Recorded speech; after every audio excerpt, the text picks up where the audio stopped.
One of the hot topics in education right now is this notion of underachieving schools, and there has been so much put forward as how are we going to raise them up.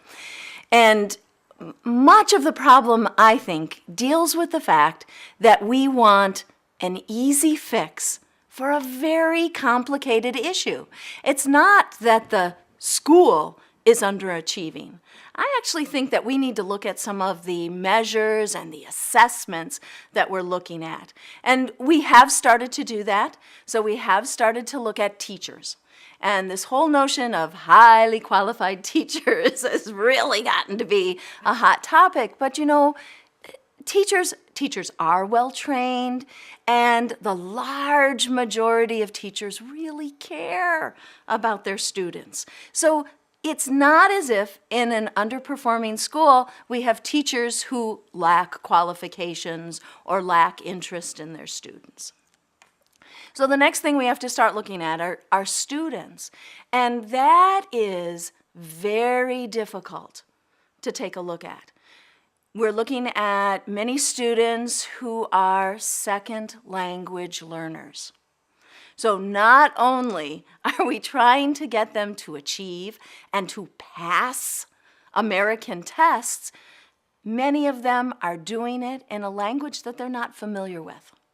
Socially, we are now in a culture where there are working parents. So there is often not someone at home helping students with homework or even being able to be a resource for students. Not that parents don't want to, but work requires them to be away from the home. So now we've looked at teachers, we look at students, but the big issue is, and I think always has been, the curriculum. We really are still teaching with a 19th century curriculum, and the world has changed so much. We have gotten much bigger, and we have gotten much more technological. But schools aren't. We're just starting to dip our toes into using technology to really develop and to really incorporate into our curriculum. So we're looking at all sorts of different things when we're talking about underperforming. So it's not just that the students can't pass the tests, but there are all of these social issues that are inherent into what's going on. To top it all off, sort of the other umbrella that gets put on there is politics. And politics can be very education friendly, but it can also set up some very rigid rules and expectations that make it hard for educators, that make it hard for school administrators to address the problem with some creative aspects. We want everything to be done the same way in education. That's not always a good thing. Different parts of the country might require some different creative look at the underperforming population. The Rhode Island issue, where they fired the entire staff, is fascinating. And it's fascinating on all sorts of different levels. There were a number of undocumented immigrants in the school, and so that is a very transient population. It comes and it goes, but when that gets recorded out, it gets recorded out as dropouts, as students who did not complete.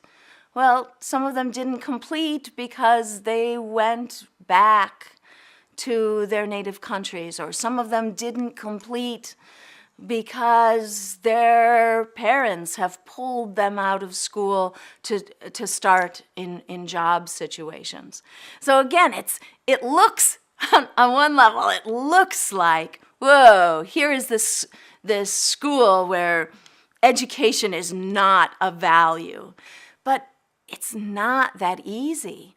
And actually, under the law, under the No Child Left Behind Act, which is what allowed the superintendent to fire everybody, there is is sort of that subline, the subline, I'm losing a word here, that says that you can rehire those teachers as needed. So you can rehire a percentage of them.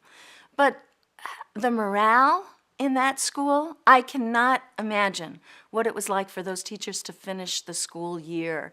And for the students who have come to know and trust and appreciate their teachers, to hear that those teachers might not be with them next year.